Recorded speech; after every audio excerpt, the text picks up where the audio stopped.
Sa panahon ngayon, bihira na raw ang love na marunong maghintay. Pero totoo nga ba yun? Shira Diaz and E.A. Guzman just proved that true love still exists.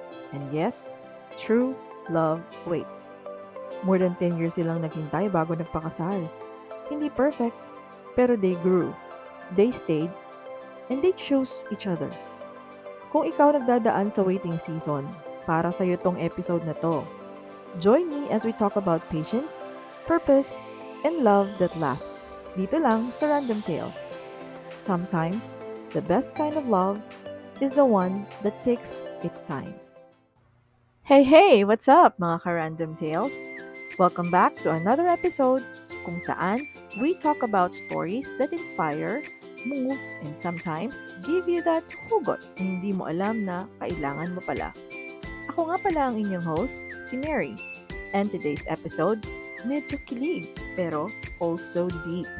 Dahil ang topic natin ay True Love Waits. Yes, True Love Waits.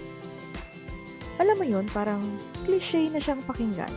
Pero when you really see it happen in real life, lalo na sa mundo ng showbiz, kung saan bihira ang long-term relationships, mapapaisip ka talaga. And speaking of real love stories, nakita niyo ba ang bonggang proposal of Travis Kelce to Taylor Swift? Aba, sinong napawaw? But anyway, today, we're gonna talk about a different true love story na naging laman din ng mga social media just a week ago. It's about Shira Diaz and E.A. Guzman's wedding. Punong-puno ang mga sockmeds ng kanilang wedding pics, di ba? Reels and vids. Aminin mo, nanood ka din. After more than 10 or 12 years of being together, finally, they tied the knot. Grabe, di ba? 12 years. In a world na sanay tayo sa instant noodles, instant love, instant breakup, sila, they chose to wait. Sabi nga ni Shira, their journey wasn't perfect. May mga ups and downs, but they grew together. They waited, not just for the right time, but for the right reason. Hindi lang basta mahal kita, pero handa na akong panindigan ka. Nakakabilib, di ba? Kasi sa generation ngayon, marami ang takot maghintay. Takot mawalan, takot maiwan.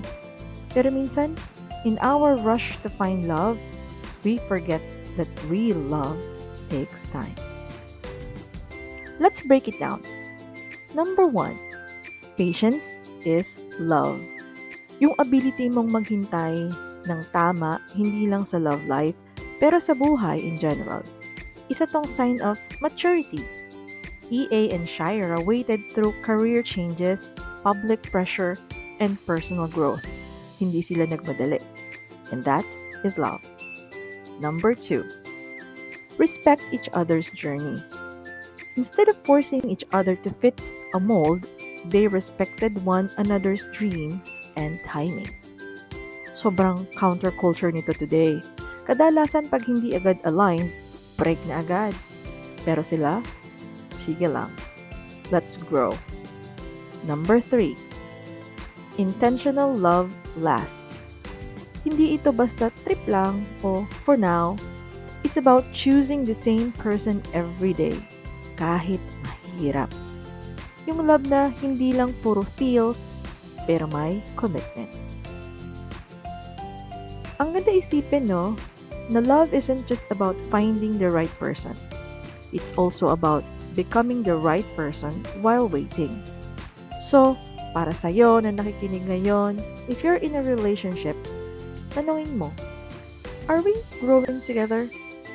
Kung single ka, ask yourself, am I becoming the kind of person na ready na magmahal ng totoo?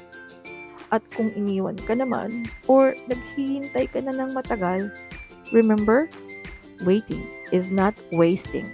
Baka inaayos pa ni Lord ang timing mo. So, ayun lang mga ka-random tales. Love is not a race. It's not about who gets married first, or who's in a relationship now. It's about finding real, lasting love.